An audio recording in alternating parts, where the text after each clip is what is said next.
The Endless Tale, written by James Baldwin. In the far east, there was a great king who had no work to do. Every day and all day along, he sat on sofa cushions and listened to stories. And no matter what the story was about, he never grew tired of hearing it, even though it was very long. There is only one fault that I find with your story, he often said. It is too short. All the storytellers in the world were invited to his palace, and some of them told tales that were very long indeed. But the king was always sad when a story was ended. At last, he sent word into every city and town and country place, offering a prize to anyone who should tell him an endless tale. He said, "To the man that will tell me a story which shall last forever, I will give my fairest daughter for his wife, and I'll make him my heir, and he shall be king after me." But this was not all. He added a very hard condition. If any man shall try to tell such a story and then fall, he shall have his head cut off.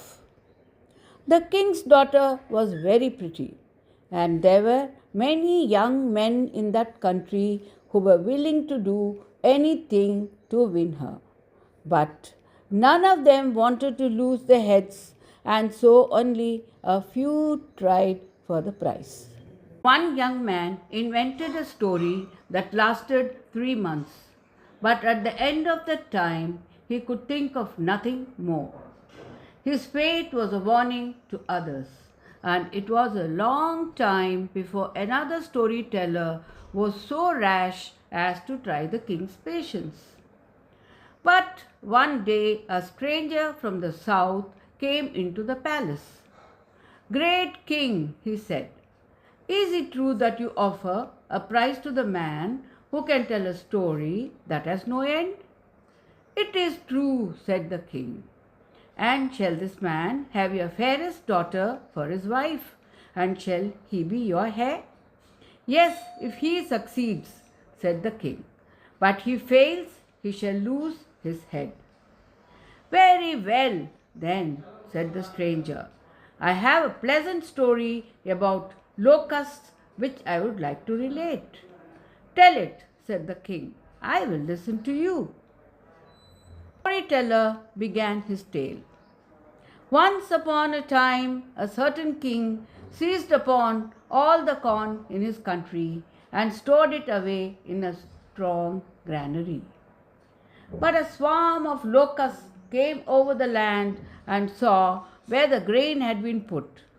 After searching for many days, they found on the east side of the granary a crevice that was just large enough for one locust to pass through at a time. So one locust went in and carried away a grain of corn. Then another locust went in and carried away a grain of corn. Then another locust went in and carried away a grain of corn. Day after day, week after week, the man kept saying, then another locust went in and carried away a grain of corn. A month passed, a year passed. At the end of 2 years, the king said, "How much longer will the locusts be going in and carrying away corn?" "O king," said the storyteller, "they have, as yet, cleared only 1 cubit, and there are many thousands cubits in the granary." "Man, man," cried the king, "you will drive me mad. I can listen to it no longer. Take my daughter, be my heir, rule my kingdom, but do not let me hear another word about those horrible locusts." And so the strange storyteller married the king's daughter, and he lived happily in the land for many years. But his father-in-law, the king, did not care to listen to any more stories.